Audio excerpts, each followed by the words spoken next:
Welcome to Alex and Annie, the real women of vacation rentals. I'm Alex. And I'm Annie.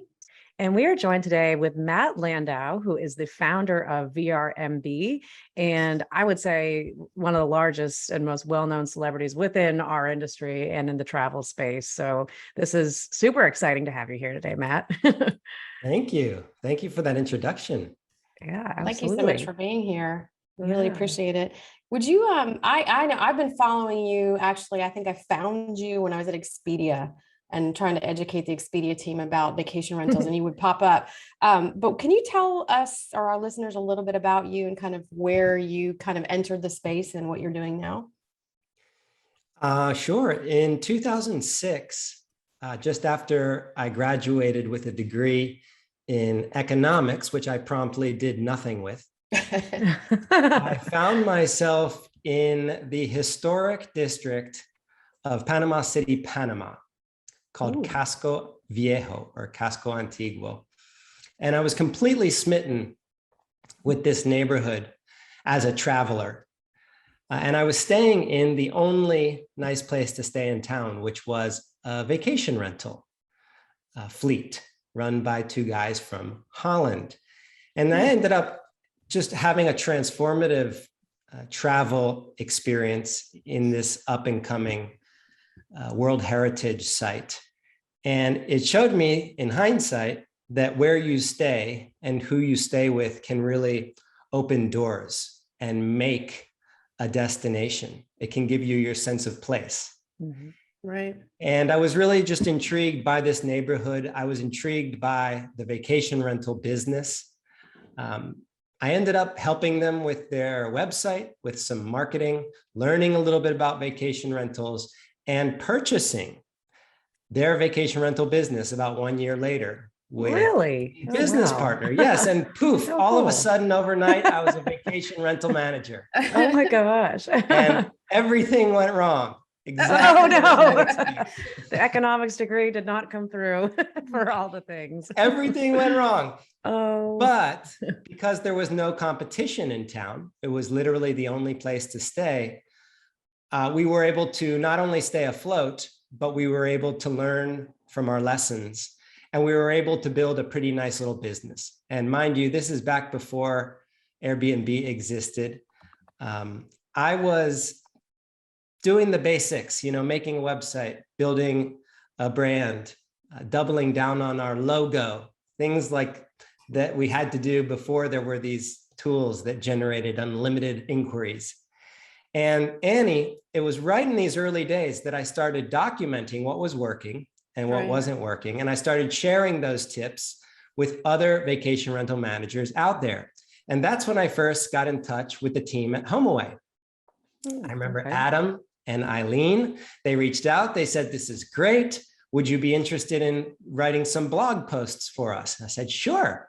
And next thing you know, they invited me to speak at a HomeAway event in Arizona. And that completely blew my mind. One, that someone would be willing to pay for my flight, my hotel to go somewhere. Right. Yeah. And two, that there were all these other people that did vacation rentals for a living like me. And I was hooked. That was my first foray. I ended up building VRMB alongside my vacation rental business until about 3 years ago. I sold my vacation rental business and started focusing full-time on the educational side on VRMB. Wow, that's so That's cool. a lot. It's got to be a very fulfilling thing, I would think, doing what you're doing and the way that you did it. Because obviously, as you were building VRMB, you got a lot from the content that you were writing for the industry, but that you were helping other people be able to consume and grow their businesses, and then to turn that over to now a full-time thing. I imagine it's been a lot of fun for you. You always look like you're having fun, at least. It's so fun. And it's great advice for anybody in our space. If you have a great tip, share it, write it down, practice talking about it and share it. People will eat it up. You'll make friends and it becomes fun. Yeah. It's so true. I mean, just LinkedIn has become such a great tool for all of us in a way for us to really become a community globally in vacation rentals. And I think just being able to share, what works in our business and figure out how we can help other people. It's nice. It's nice knowing that you're not the only ones out there that are dealing with a certain issue. So yeah. We talk a lot about the collaborative nature of the business. And I know having been in vacation rentals prior to my Expedia days, so back around the time you were doing this, I was in vacation rentals. And one of the things that I always noticed is go to conferences and people were very protective. They didn't want to share, especially in their own market. They definitely weren't wanting to share any information. I think fast forward to, again, the boom of the industry on online bookings and technology. And then obviously what we all went through with COVID, it made everybody realize like we're all in a community together. We need to work together better. So I kind of want to dovetail off of that and talk about what you've done with the VRMB, because you've turned it into this whole other community that I know I talk to people all the time that will reference either something that you've posted or I believe your inner circle and being a part of that. And so kind of tell us a little bit about how that came to be and again, what maybe the goal was it initially and where you're taking it. When I started sharing the tips and I started seeing that people were using the tips and getting great use out of the tips and sending me back tips. That's nice. I kind of got hooked. Yeah. And VRMB started off as vacationrentalmarketingblog.com. It was a blog that was designed to help, not sell people, other vacation rental owners and managers, in turn, building trust and respect for me, the subject matter expert. And I eventually created an ebook. It cost $97 and it was called Boost Occupancy, How to Increase Your Vacation Rental Bookings. And selling that ebook all of a sudden made me realize there was a way to monetize the collaboration and the sharing of information as the connector, as the facilitator. And that's really my strength. I do not consider myself better at managing vacation rentals or brighter than any of our colleagues. In fact, they are the real geniuses when it comes to the hospitality. I just found that distilling information, observing, reading as much as possible, and presenting it to people in ways that could be used to their advantage, I just really enjoyed that. And VRMB really just started off as a blog that was selling an ebook on the side. Eventually, I learned that you may have a raving fan, but until you create another ebook, you don't get one penny out of them. Yeah. And that was sort of the birth of the inner circle. We've since started referring to it as VRMB community. It's a private community, but it was originally created to store and share all of the ebooks and courses that we were putting together on a regular basis. But very early on, it became evident that vacation rental professionals love to collaborate and they love to share and they're generous. And the community side of joining this private space and having access to everybody else beyond just one subject matter expert became the real strength of the community. And that started off with a couple hundred people. We recently crossed the 1,000 person mark. Awesome. I noticed, Alex, you became a member recently. It's lovely to have you. Yeah, I had to check it out. You got to come in and check it out. But the premise is that all of the amazing stuff that happens when we collaborate in person at conferences, maybe via email with one another, that can and should be taking place online 24/7. And we believe that if we can speed up the data rate, the speed of information transfer between professionals, everybody becomes more efficient. And was and still is the premise of the private community. We'll be back in a minute after a word from our premier brand sponsor, Wheelhouse, the ultimate revenue driving machine. Yeah, I use Wheelhouse and I love Wheelhouse. I feel like it's like a Mac version of pricing, right? You can just kind of dive in and start pushing a bunch of stuff. You're not going to break anything, but you can kind of just learn it. And then they have so many great tutorials and luckily for me, the customer service has been amazing also, which is really important to me. So if I have a question, I can actually get somebody to respond. That's John Hildebrand, owner of Hildy Homes. John opened his business in 2019 and manages a small portfolio of luxury homes in Scottsdale, Arizona, where he prides himself on being able to create a truly five-star guest experience.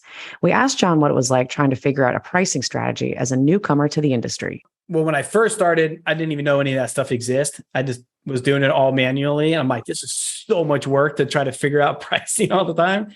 So I did try Price Labs for a little bit, but for me, it was too PC. It was very complicated. Somebody showed me Wheelhouse and I just kind of dove in and I was like, oh, this is a lot easier. So then I've been using Wheelhouse ever since. There are lots of tools on the market that can help you with pricing and revenue management. So we wanted to know, what impact has Wheelhouse had on John's bottom line? We'll find out later in the show. It's all part of Wheelhouse's spotlight on exceptional property managers.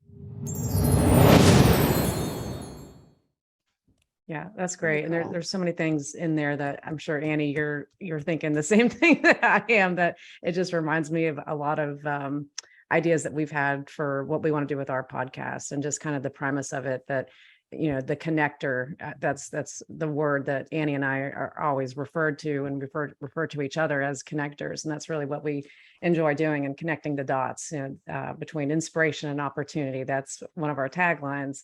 And I think it's great what you've done. And I think the conferences, they serve a wonderful purpose for all of us to be able to meet and have that in-person collaboration. But really, it's about, like you said, just keeping that information going throughout the year and in a timely manner, that when you need an answer to something, you're able to get it. You don't have to wait until VRMA Spring Forum or whenever the next event is to be able to actually, you know, get in front of some people, and not just vendors. I think that's an important part too, that it's helpful to ask for vendors. They're the experts in whatever it is that they're selling, but it's also really helpful to ask the people that are using the software or trying to solve that challenge on their own, how they've made it through. So I think it's great. And I've really enjoyed poking around in the community so far. So I'm glad that you urged me to join. On that, I think one of the things that Alex and I have been really focused on is the need for education. We've got a lot of people that have entered the space in the last, I'd say 24 months, because it became, we always knew it was the cool place to be, but everybody else kind of figured it out. And there's a lot of people entering the space that either don't know where to go search for that information, or they just don't know what the questions are that they should be asking. So we've got challenges that kind of feed over into, in the municipalities where regulation is concerned. And so not only educating people so they understand what it means to be an operator, but also that they are not indirectly, by not knowing and not searching for the answers, affecting what is being regulated. So I'd love to talk to you, because I think you have a pretty broad picture. And before we got on, we were talking about how different it is in Europe. And I think that there is definitely a different mentality kind of in each super region as to how they operate, but having a good source of truth for education and understanding and access to information is really important. And I'd kind of love to hear your take on where we are as an industry and how we kind of bring everybody together to further that education, so that, moving over into the advocacy conversation, everybody's on the same page. Mm-hmm. That's a huge question. It's something I think about regularly. So yeah, I may ramble here. No, That's okay. It's a loaded question. It's a good one, Annie. I think about hubs, and VRMB community attempts to be a virtual hub where people can go and connect. But more often than not, we're talking about physical hubs, geographic hubs, places that unite people.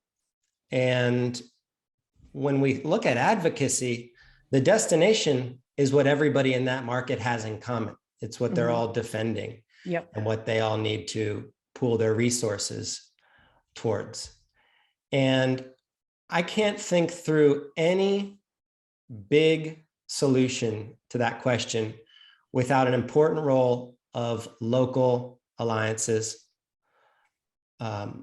whether it's a chapter of a bigger organization or a grassroots alliance that formed, or just 5 leaders who get together one weekend because they're scared that they're going to lose their businesses, and they step up and lead. So hubs are really important, whether it's an organization that you're supporting like VRMA, whether it's a short-term rental alliance where everybody must be on the same page to speak with a unified voice to effectuate any change, or else, or virtual spaces, I think, where the best people congregate. And one of my big pet peeves prior to forming the community was how social media tends to reward, let's just say, content that's not always the most educational. Right. Sure. Yeah. Sensationalism. Yeah, these algorithms are Yeah. built for Newsworthy fire. content. Right. Yeah, Yeah. that's their goal. Yeah. And that makes for a lot of noise and distractions when you're actually trying to find a good answer to a good question. Yeah.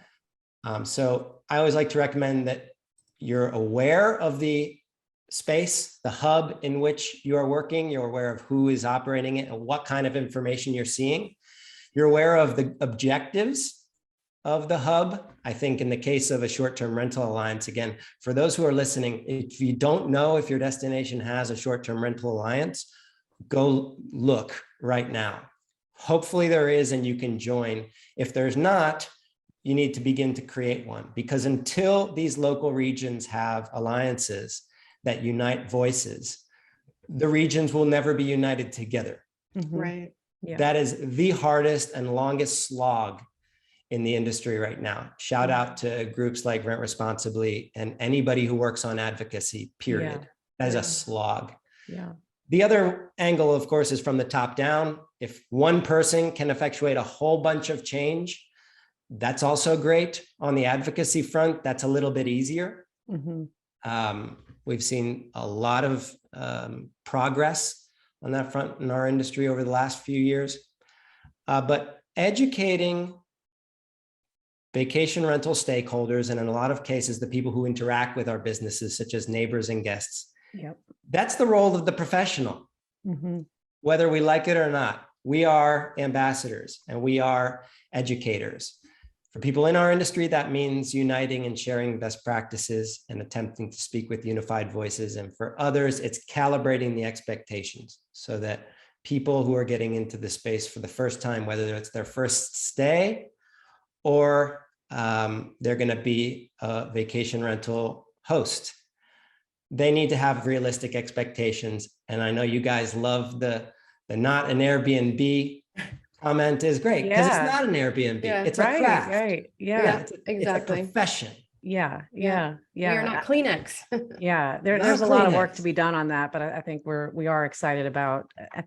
There's definitely been a realization, I think, in the last year of how important that's going to be going forward to make sure that we don't let that happen. Because I mean, when Kleenex or Xerox or any of these situations have happened in the past where something became the brand of a whole product or industry, it wasn't going to put out of business all the other ones that were their competitors, right? So this is a very unique situation that we're in, that the stakes are very high. And I think you mentioned just the importance of bringing those stakeholders together right now. One thing that we talk about a lot on the show, and that Annie and I are very invested in, is how we get the local chambers, CVB, DMOs more involved with short-term rentals. And we've had some opportunities come about, one of which is going to be this fall, a conference called Desticon that Jennifer Barbie is putting this on in Louisiana. And this is going to be the first one, but she wants to bring this to multiple markets across the US, and to bring the smaller DMOs that might not go to the, international events or national events together to talk about how they can work with short-term rentals in their markets. So there's definitely interest there, but I think we both come from markets where the chamber, CVB, DMO, whichever it's referred to, is very strong. And I know that's not always the case in every market, but if a market does have one of those entities, chances are they already have some really good legislative ties, and they have the ability to help further the mission of if you put together your own local alliance or local rent responsibly chapter. So that's one thing that we're really leaning into and hopefully giving some visibility, because I think right now it's about everybody wants the same thing at the end of the day. I really believe that. I think the communication is just where things are missed, and there's a better way forward for each of those different organizations. So, Amen. I love that idea. yeah, we'll Very see. Yeah. Yeah. A lot of work to be done. Yeah.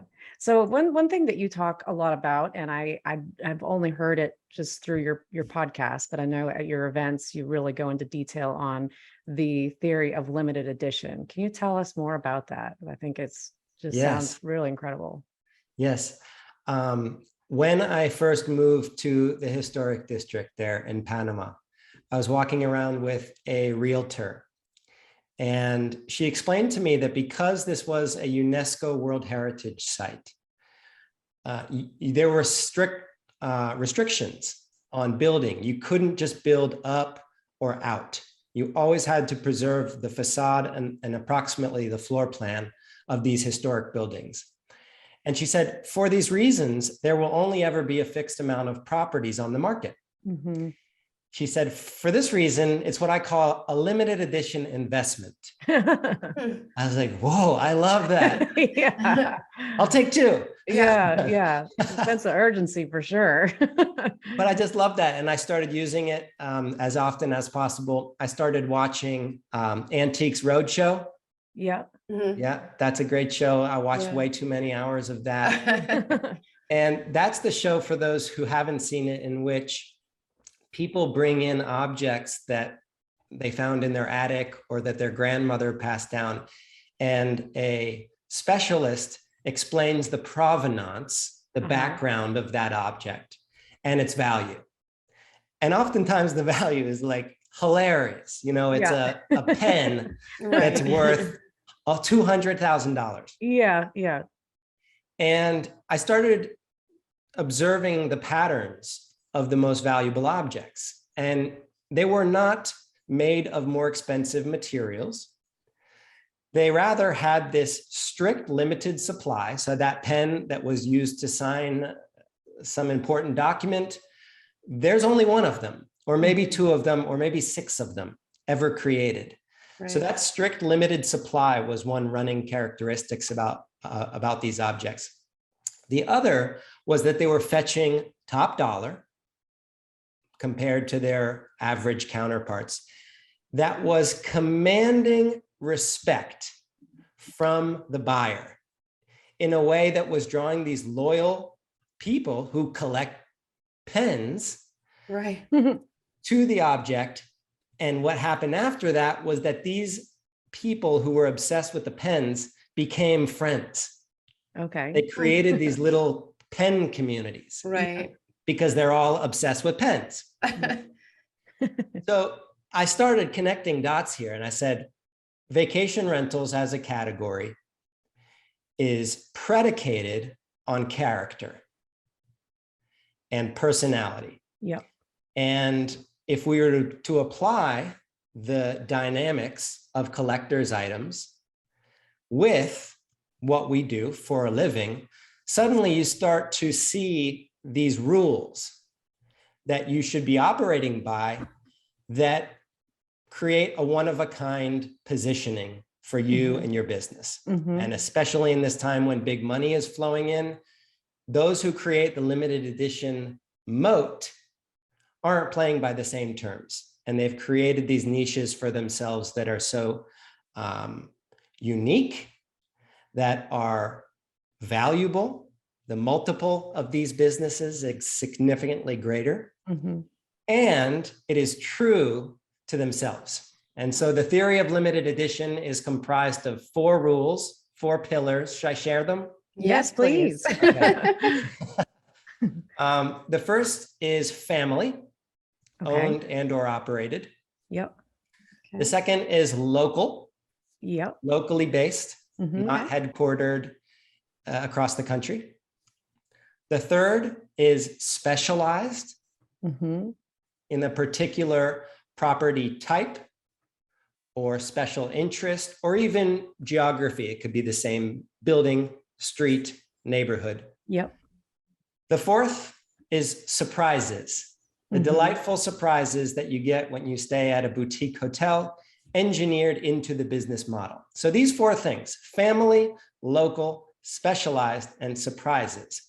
If we focus on these four things and we repeat them day in and day out in our businesses, we end up forging this limited edition moat. Yeah. And as a reminder, those letters spell out floss, which is a reminder that you must do it regularly. Yep. Every single day, everybody on your team repeating these value propositions. And what you will find is that suddenly the guests that are choosing your rentals, in their inquiries, they'll start saying, "Oh, I noticed you were a family-owned business. We have one as well." Yeah. Or, "We were looking for a locally based manager because the last time we stayed with someone who was headquartered elsewhere." Yeah, exactly. "Oh, specialized in lakefront homes for large groups. That's us." Yeah. Yeah. So all of these things repeated regularly end up creating the limited edition positioning, which I believe is fun, and I believe is perfectly cut out for the vacation rental sector, where if you lose that element of character, you've lost your place. Yeah, absolutely. Agreed, Well, 100%. I'm glad that you've told us those four things, and happy to say, I think our business here at Condo World fits all four. So that makes me proud to be part of it. But that's the best part. Most people, they're like, "Oh, we already do these things." Right. Like, right. Yeah. I mean, we They're don't call it reinventing an the wheel. addition, but I think we need to. But so that kind of goes into my next question of limited edition. The way that you started that story was, I mean, there was, limited properties that you could buy there, and then the limited amount of pins. There's not there's a cap, but we have a lot of properties. So if you're a company that has, hundreds of units, it's not that it's limited, but it's more in the mindset. But I think you have to be careful how you say that, so it doesn't look like you don't have a lot of it, I guess, so that the consumer doesn't feel that way. But how do companies at scale take limited edition and do it well? And do you have any examples of ones that have? That's the the $76 billion question. Right? Yeah. That's the question that our industry is riding on right now. Yeah. Yeah. And it's awesome that you put your finger exactly on it. I think limited edition has evolved over the years, and I think of it now as relative phrase. So to a company with 50 properties, somebody with one property who's just oozing character is significantly more limited edition. Right. Yeah, for sure. To a company with 5,000 properties, the company with 50 is significantly more limited edition.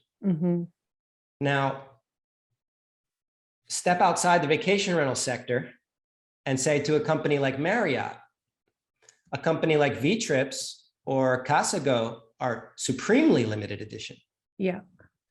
So we have to ask ourselves, one, what kind of limited edition do we want our businesses to be? That's really important first and foremost.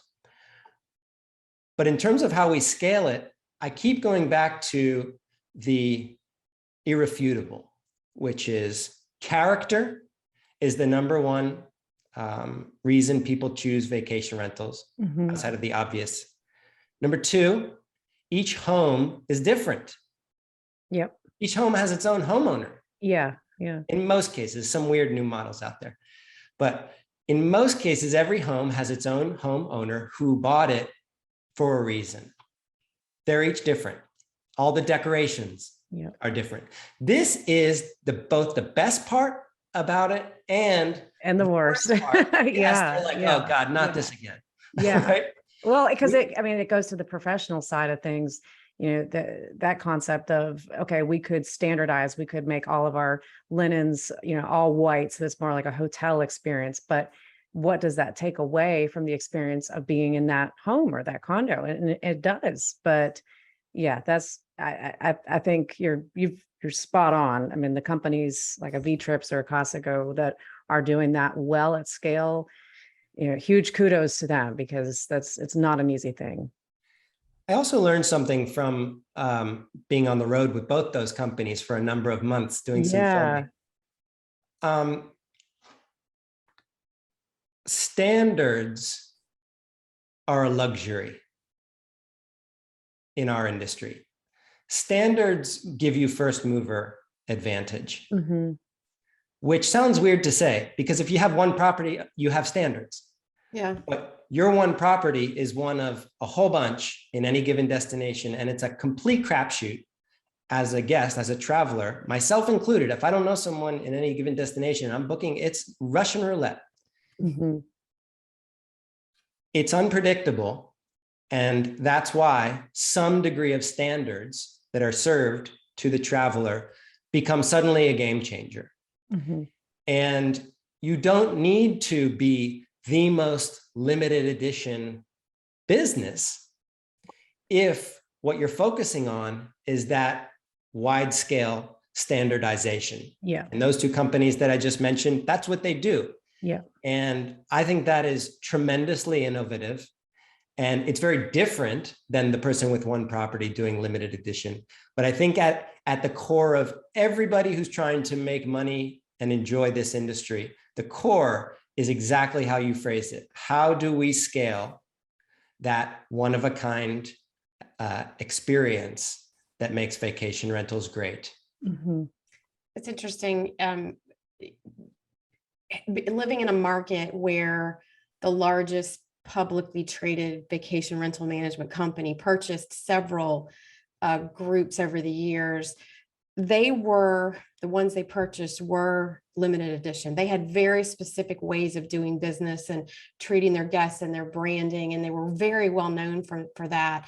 And watching that get wiped off the market, the color, the flavor, the impact that they had, watching that go away was really disconcerting for me living here, but also disconcerting for me just being in the industry. And again, I've heard people, the homogenization of vacation rentals, and we can't get to that point. We do need some standards. We do need some things that I think people could say that they always can depend on. But what makes vacation rentals great is exactly what you're talking about. It's all the uniquenesses from every little community. You've been to the Panhandle, I'm sure, a million times. Panama City Beach and Destin are completely different. And then right in between it, you've got 30A, which has 14 different markets within its own. And so I think that trying to draft a business model at 30,000 feet to have everything be the same from market to market is a little, it's just, it takes away what the excitement is of vacation rentals. So I think what you're talking about is spot on. But I did want to, you mentioned you spent some time on the road with Vtrips and Casago. So this goes into the next part we wanted to talk to you about, was your Homerunners. Yeah, we're so excited to hear more about that. We got to watch the first one a little bit. Steve shared with us, and it was incredible. Having known Steve for several years, it really changed my personal opinion of him, humanized him in a way that I didn't know was possible, honestly. So you did a phenomenal job. And I say that with all due respect. I think Steve knows he's a difficult person at times. And so it really kind of just brought him down to like, okay, he gets like what we all do every day and how challenging it is. And it's not just a business for him. There's a lot of passion derived from what he's doing. And you were able to bring that out. So great job. But kind of tell us about how Homerunners came to be. Yeah. Sure. I will hand it to him. In the early days of VRMB's film projects, so this was back when we were filming Sense of Place, which is our travel show. And at the time it was sponsored by Booking.com. And Steve and I shared a taxi in Spain. And I had never really spent more than a couple seconds around Steve. And I said, "What do you think of the show?" And he said, "Oh, I think it's good." And he said, "But you should really do one about the managers too." And I said, "What do you mean?" He said, "Well, you've got this travel show, which shows how to experience a destination like a local. Yeah. by choosing the right vacation rental property and the right owner or manager.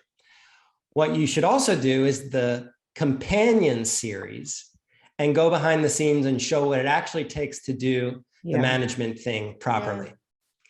And I said, nice idea, but not for me.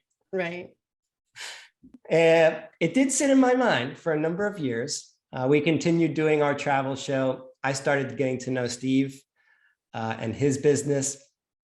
And eventually, full circle, about a year back, it dawned on me that he was correct. He was ahead of its time, at least in my mind, certainly in my creative mind. But suddenly I realized what he was trying to get at. And the premise was, if we're going to be telling the story of vacation rentals to the world, we need to show the good, the bad, and the ugly. Mm-hmm.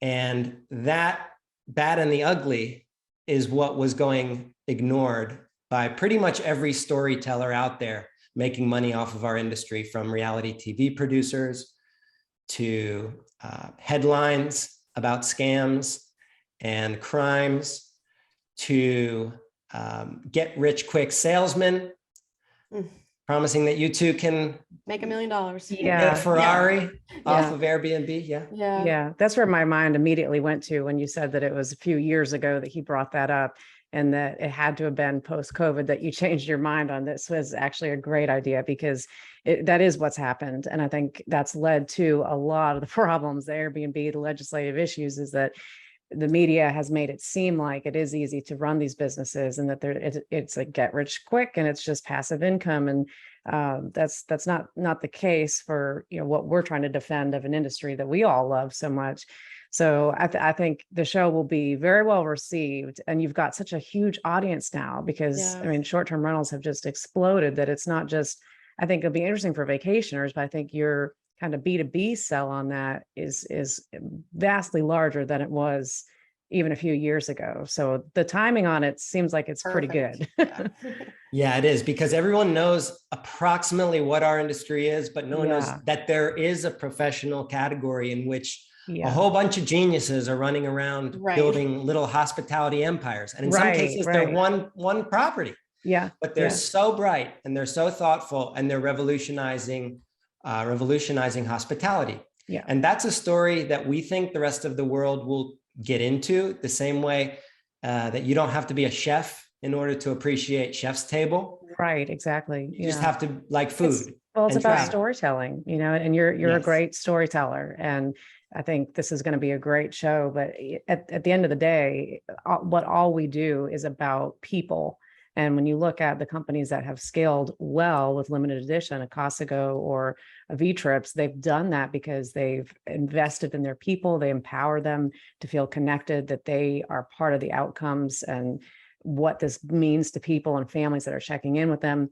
I think when you get people invested at that level, that's really what ensures the success. And in other companies that have tried to do it on a national level, I don't think that's been the case. So I think both of those two companies are set up well to, you know, really take the limited edition to scale. But we're so excited to see the whole event just unveil. We saw the first episode with Steve, and we saw the preview of the one with Steve and Casago, but just very excited for all of it.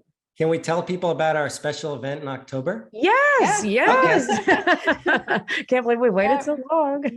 So I'm speaking on behalf of all three of us. Will be in Las Vegas on the kickoff evening of VRMA International, world premiering,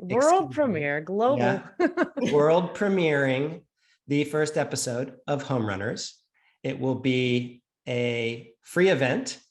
Please RSVP. We'll be adding a way to do that. But we're going to make a big to-do out of it. And we'll have Focus right there, who will be doing some interviews with the cast up on stage. And we really want to just have our moment, our coming out moment to the world. This is what professional vacation rentals are capable of in a room full of our colleagues who do this regularly. We think you will laugh. We think you will scoff. You may throw some fruits and vegetables at the stage. That's fine.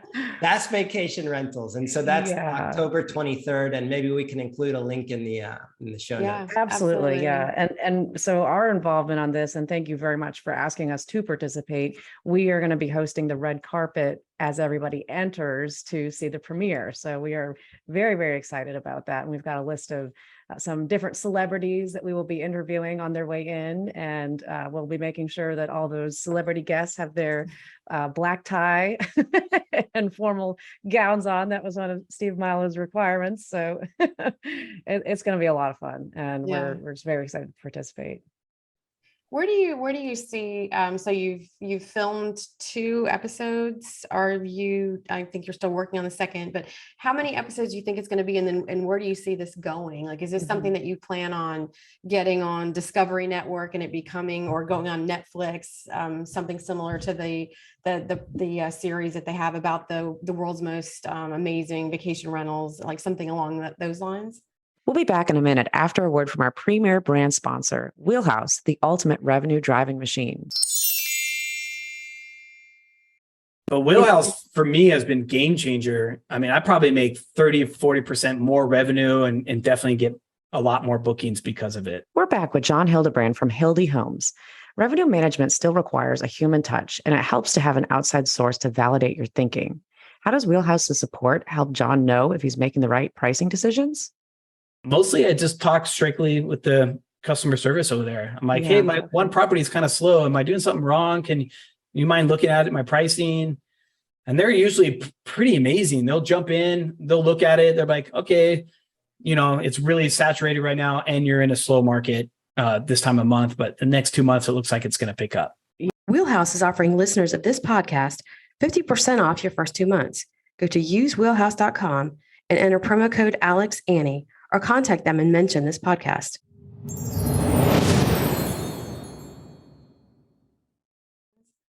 Indeed. We've always used YouTube as our primary distribution channel. And something not a lot of people know is that the way people used to spend money on television advertising, you pay NBC to show your ad in between the Super Bowl, let's say. Right. That same dynamic can be wielded using YouTube paid advertising, which allows for much more focused and targeted demographic advertising than anything else. So we have historically loved that because it shows us where our viewers are coming from. It allows us to reach new audiences. It allows us to see what parts of each episode are viewed the most.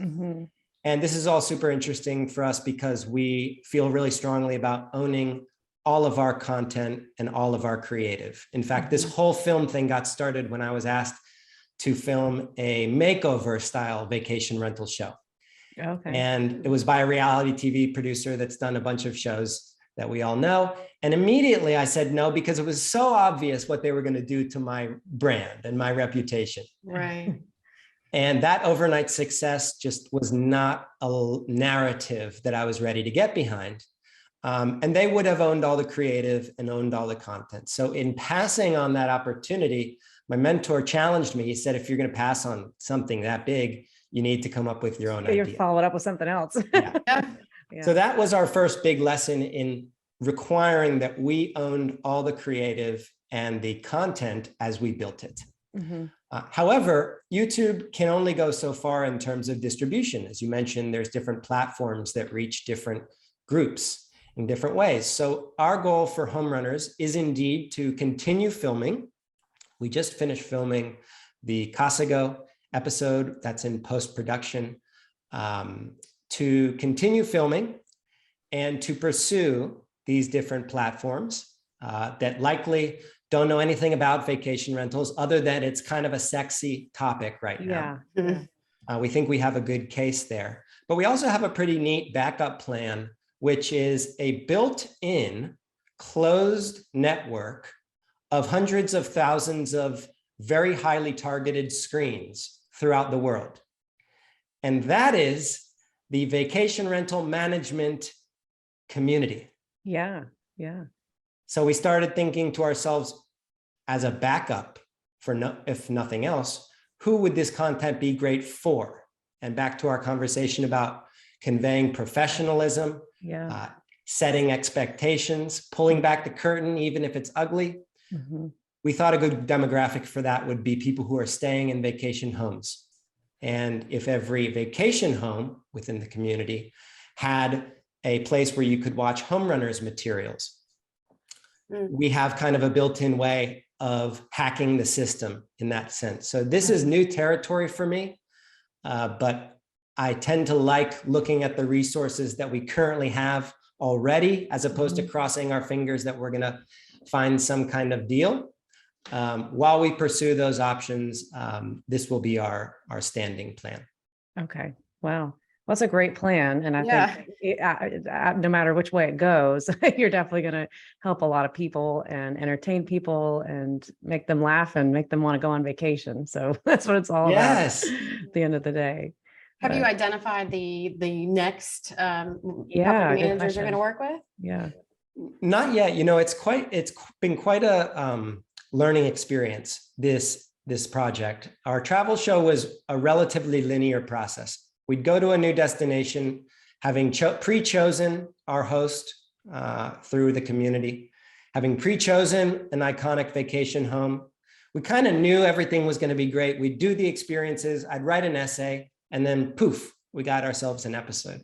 Mhm. Homerunners is a very different creative process in that we don't know the stories that we are diving into Yeah. fully. In Yeah. fact, I think we probably still don't Right. Yeah. have a full grasp on them. But we go in like true documentarians, and we just start paying attention and taking notes. And we spend a lot of time with these companies in different destinations, with different employees, different people that interact with the companies. Yeah. And slowly, sometimes more slowly than I would like, a story starts to take shape. Yeah. Yeah. And you start to see, okay, maybe these are the most important elements of this particular company that the world needs to know. And that is such a non-linear process. It's Yeah.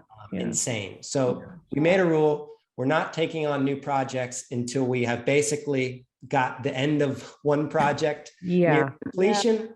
And we're currently towards the end of Casago episode, which will be just under 45 minutes, which should be ready around the time, if not soon after, VRMA International as well. Oh, that's awesome. So we'll be able to watch both of those on YouTube once the premiere happens.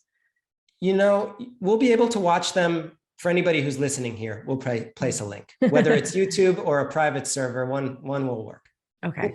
Okay. Well, make sure you send those links to us so that we can get that updated for everybody. Indeed. But yeah, no, that's super exciting. So one other question I wanted to ask you about, you just had an incredible retreat that you and Steve Schwab from Casago put on the Keystone retreats. Can you tell us a little bit about that concept and how they went? Sure. And thanks for mentioning that. Steve had been nudging me, let's say, for years to take the virtual energy that was happening in our VRMB's community daily and to channel it into a physical event. And for years I said, absolutely not. You notice a theme about my brainstorming. I was gonna say, you say no first, and then Then you figure it slowly out, right? it becomes a better idea. And then slowly, it takes me years to realize what they were talking about. Good to know. So on this particular case, we ended up spending a lot of time with Steve and Ryan at Casago filming, and we had a lot of the same concerns, a lot of the same ideas about the power of small group collaborations.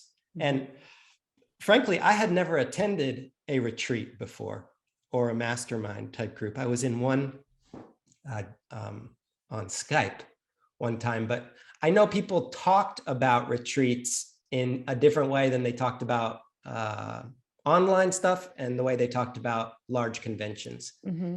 And so the idea slowly emerged, why not have a little prototype event in which we have leading operators. We made a conscious decision not to have any vendors there, in which the costs of the event would be covered by ticket sales, which is to say there wouldn't be a need for sponsorship, which influences things one way or another. Sure. And to retreat and to unite these small groups and to see what happens. And leading up until the first arrival day, I was completely terrified. Really? Completely terrified. I have some of the people I revere most in the entire world took a gamble to come attend this thing with no information. Yeah. And I'm going to blow it. Yeah. What do you do if they get there and you don't know what to talk about? No pressure. I was having nights in which I wasn't sleeping. Oh my I was goodness. having bad dreams. And I would wake up and I would go refine my program and I would, go for a run or something like that. And it was terrifying. But the moment the first group arrived, all of that anxiety subsided. Yeah. Oh, that's great. Because back to your comment, Alex, about the people. When you put like-minded people who are different from one another, who are not part of the same old club, but who are new, who are strangers, when you put them in one space and you allow them to interact, the programming stuff is actually just second fiddle. It's in the I think. background. Yeah. The background. Yeah. It's the relationships that Yeah. are being built there.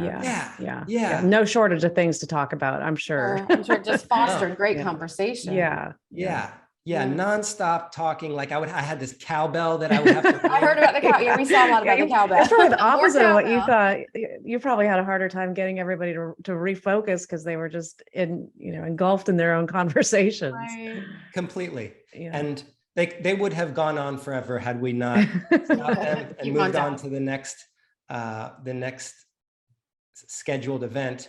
But the big thing that I learned in that whole experience was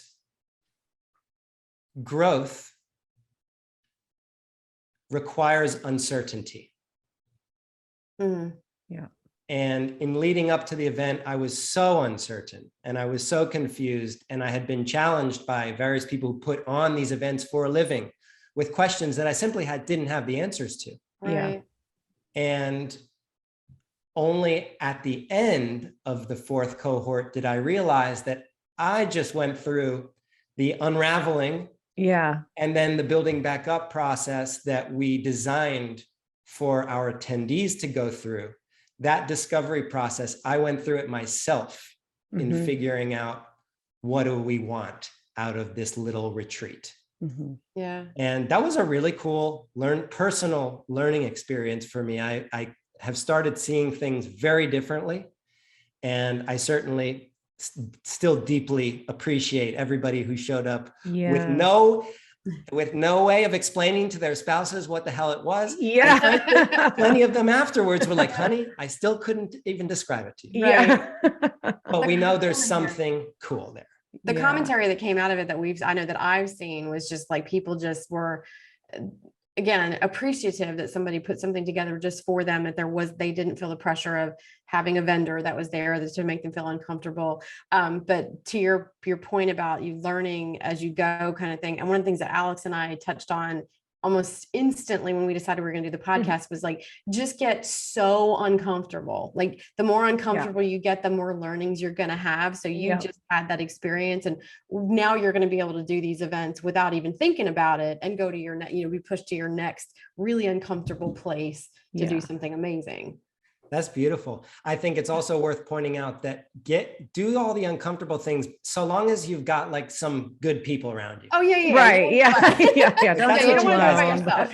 Yeah. No, it's a great point. And just looking back over, my career and even the last year, you look back on the things that made you nervous or apprehensive to do. And then now it's like, that's nothing compared to the next thing that you have that you're looking ahead on. That is what is making you nervous. But life is definitely about connecting those dots and those moments. And as you said earlier, you're a connector. Annie and I definitely are too. So I knew we would have a lot to share today and a lot in common. So Yeah. Well, Matt, it's nice to finally actually meet you and talk to you. I know it's not Yeah, in person, yeah. it's virtual, but I've just admired you for a really long time. And I know that there was some things that got reshared that you had posted several years ago. And I remember reading what you were writing. And again, I was at Expedia at the time, but having come from the management side of it, I was like, this guy understands it. And I would tell people, you need to read what he's writing. Like, he gets it, he understands. And this is what I'm trying to tell you. But because I'm not in it anymore, I can't tell you for certain that this is what's happening today. But you just have always had a really good eye and grasp, and your ability to wordsmith everything in a way that is understandable by anybody in the industry. It's not so deep that it gets confusing. You've done a really great job, and you've been a tremendous advocate. So I'm honored to finally meet you, and I'm looking forward to doing this Homerunner stuff with you in Las Vegas. And hopefully it'll be just the beginning of more things that we can do together. Yeah, absolutely. I hope so. Amen, Annie. And I think for all of our listeners, it takes practice talking about what you do for a living, because you do it naturally. That's your full-time gig. Talking about the best practices takes practice. Yes. And repetition. And all three of us started out by doing one thing, and that was sharing our original thoughts. Mm-hmm. And not just copying what everybody else was saying, but sharing our original thoughts as simply as social media or on a blog or on a podcast. Yeah. And that takes some damn courage. Yeah, for sure. It does. It's a little terrifying, but I think a lot of our colleagues who have it in them. Yeah. I really do.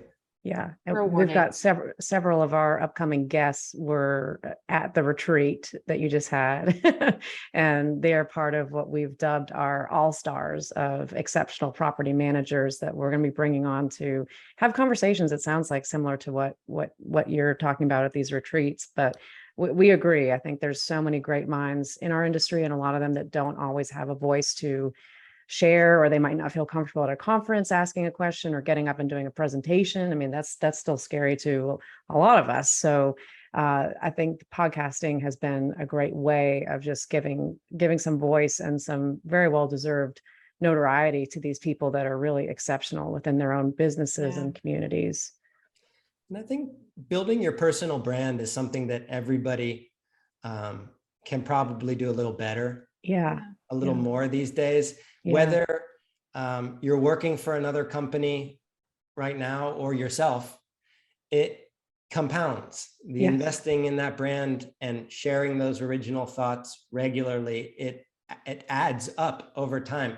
Who knows who you'll be working with 5 or 10 years from now, but every deposit in that piggy bank goes towards it. Yeah, 100%. Absolutely. Yeah. Personal brand is definitely very important. we believe that focus on that a lot. Yeah. Well, Matt, thank you so much for being here today. If our listeners want to get in touch with you, what's the easiest way for them to contact you? You can use my email. It's on every one of our newsletters. It's Matt with 2 T's at VRMB.com. And if you want to sign up for the newsletter, it's a free weekly mailer. I missed the last couple of weeks because I was inside of a vortex. You have an really excuse, I think. We'll begin with the mailers again this week, and that's at vrmb.com. Okay, great. And we will include information for where people can sign up for the Homerunners event also. And then as we get closer, if there are any links, somebody's listening to this later on, we'll update to make sure that those are there for people to go back and watch it when everything's live and visible out to the world. But if anybody wants to contact Annie and I, you can go to alexandanniepodcast.com. And until the next time, thank you so much for tuning in, everybody. Thanks, Matt. Ciao.